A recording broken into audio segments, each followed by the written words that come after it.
Chikungunya. It sounds like something you'd frighten children with to ensure they don't misbehave, but the reality is far scarier. The word chikungunya literally translates to become contorted, a direct reference to the posture of those affected with the chronic stage of the disease. Pretty concerning, right? Though to some of you listening, that's not exactly new information. Chikungunya was making headlines some years ago, as it tore through the Americas, racking up a tally of over 2.6 million cases between 2013 and 2017. Then it kind of settled down a bit, with only a few isolated cases and outbreaks here or there. But now, fast forward to 2025, where during the entire year, over 500,000 cases were reported globally, and that trend is continuing into 2026.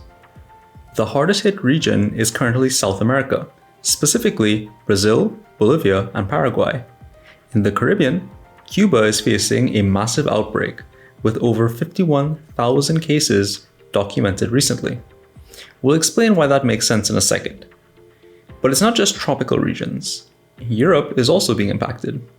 In 2025, France and Italy reported large-scale outbreaks, with France seeing cases jump from about 30 over a decade to over 800 in a single year. Even Southeast England is now considered at risk for seasonal transmission. Why is this happening though? You can thank the big three. No, not them. No, not them either. Yes, we're referring to climate change, globalization, and urbanization. Warmer temperatures allow the Aedes mosquitoes to survive further north and stay active longer.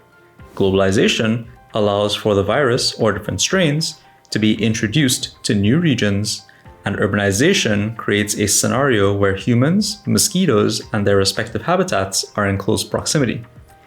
These things aren't going away anytime soon, so clearly, this is a long-term problem. That said, let's have a bit of a refresher to get us all on the same page. Chikungunya is a viral infection caused by, you guessed it, the chikungunya virus, which is a member of the alpha virus genus. It's an arbovirus, which is just scientist speak for a virus that uses an insect as a personal taxi. In this case, the drivers are the Aedes aegypti and Aedes albopictus mosquitoes. Now here's that explanation we promised earlier. Both the mosquitoes and the virus itself function best at warmer temperatures, like in tropical regions, as it allows for optimal reproduction and replication. The transmission cycle is simple but effective. A mosquito bites an infected human during their first week of illness, when their blood is teeming with the virus. The virus replicates inside the mosquito, which then goes on to ruin someone else's week by injecting the virus during its next meal. Most people are believed to become immune after one infection, which sounds kind of like a relief actually, but hold that thought. Let's talk symptoms. If you get chikungunya, you have three possible futures.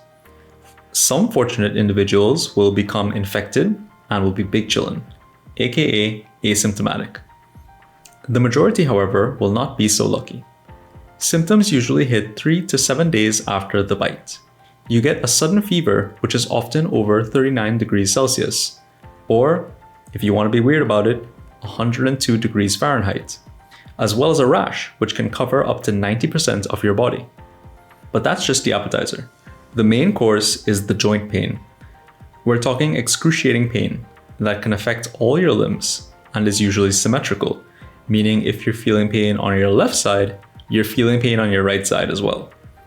While most symptoms can resolve in a week, some even more unlucky individuals enter the chronic phase.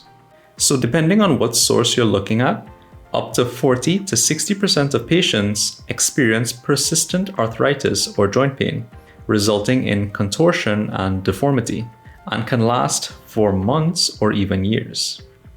Severe cases can lead to neurological issues like Guillain-Barré syndrome or encephalitis. While the mortality rate is low, less than about 1 in 1,000, it is much more dangerous for newborns, the elderly, and those with underlying conditions like diabetes or heart disease. At this point, you might be wondering if we've developed a cure for this disease. Well, as of 2026, that's a no. There are currently no specific antiviral treatments. We mostly rely on supportive care, which is doctor speak for rest, drink water, and take paracetamol. Huge warning, by the way. Do not take NSAIDs such as aspirin or ibuprofen until dengue is ruled out, because if you actually have dengue, those drugs can increase your risk of bleeding. On the vaccine front, there is one called IXCHIQ, but its license was suspended in the United States and restricted in the United Kingdom due to rare but serious side effects in older adults. Fortunately, we have another called Chikungunya, which was approved for people 12 years and older in the United States in early 2025, so at least there's that.